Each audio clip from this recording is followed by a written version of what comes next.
Good morning, YouTube viewers. I always say YouTube like it's who's watching this video.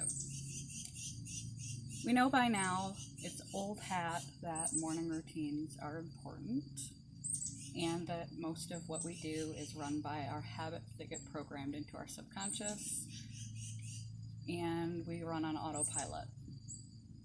And that's why it's important for the first bit of your morning, especially that 8-minute window, the things that you think about, what you're exposed to, what you hear within what you see, everything that you're exposed to within, and what you think. What you're exposed to in the first 8 minutes has direct access to your unconscious mind and can become a quick program that presets for the entire direction of your day. And the first 20 minutes, you have the closest access to your wavelength of your unconscious mind, so it's the most reprogrammable, because it's hard to reprogram habit and autopilot with your sheer sense of will. That's why breaking bad habits is difficult. It's easier to do these things in the morning because we have the magic key to access our unconscious mind with no effort. The door is still open because we're not fully conscious. And it will set the tone and mood for your day for the rest of your day. It's also something we all have. We all wake up and then we got to do stuff to prepare ourselves to do stuff, to do the stuff we have to do for that day. And so you can pack that period of time with bad habits or good habits. And packing it with good habits is the better choice because it's close to your subconscious, so it's going to be easier to make that good habit become an autopilot habit. You've already taken care of things like exercise or drinking water or getting sunlight and doing something that makes you feel happier, enjoyment, de-stressing.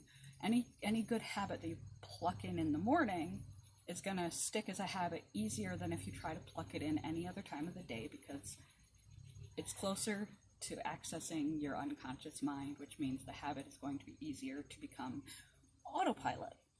And the better you feel about yourself, being like, hey, I did a good job. You know when you eat that salad and you're like, nice work, me, I picked the salad.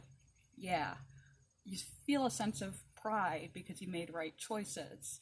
And that good self-esteem and good mood goes on through the day. So that's why morning routines catch on, why they became a huge thing a couple years ago, and why they're important. And just because they're not a fad anymore doesn't mean they're less important. But there's also another time of day that we all have. Depending on your schedule, it may come at a different time of day or not, but it's nighttime. And your night routine is also important to take into consideration. A lot of people just come home and pass out. They come home, they eat, and then they pass out with a full stomach, which is the worst time of day you can eat because it disrupts your sleep. They come home, house full, lights on, they play video games, play with their phone, get on the computer, do something with an electronic device, and then try to go directly to sleep. All of these are, if you didn't notice, sedentary activities. We want to de-stress. That's perfectly understandable. Electronic devices have the wrong kind of light, and it will interfere with your sleep. You want to have a better quality of sleep. Have an hour distance between your electronics and your sleep schedule. Try to get away from those things before you go to bed. You can use special sunglasses. They're called blue light diffusers if you want to purchase them, and then you can play more and have it not interfere with your sleep. But those things also activate our mind and will keep you stirring rather than winding down. Turn all the lights down and insert some better habits. It's another time of day we all have to have. You can stretch before bed. You can drink some more water, not a lot, so you don't have to get up and go to the bathroom. You could have a healthier dinner. You could read a book to go to sleep instead of watching TV. That's actually good for your mind and body because it makes you tired. If you find yourself waking up in the middle of the night, you can read a book to help you go back to sleep. But it's another time of day that we all have to do something. So wind down your lights, put away the electronics, meditate to de-stress, light some candles, take a nice hot bath, add some more healthy habits and routines into that part of your day too, because it's a part of your day that's under your control. And how you end the day, you can also, I advise journaling or setting up some intentions for the following day, setting out your workout uniform, things that uniform, I call it uniform, like you're going to war. Going to war with yourself when you wake up in the morning and don't feel like working out.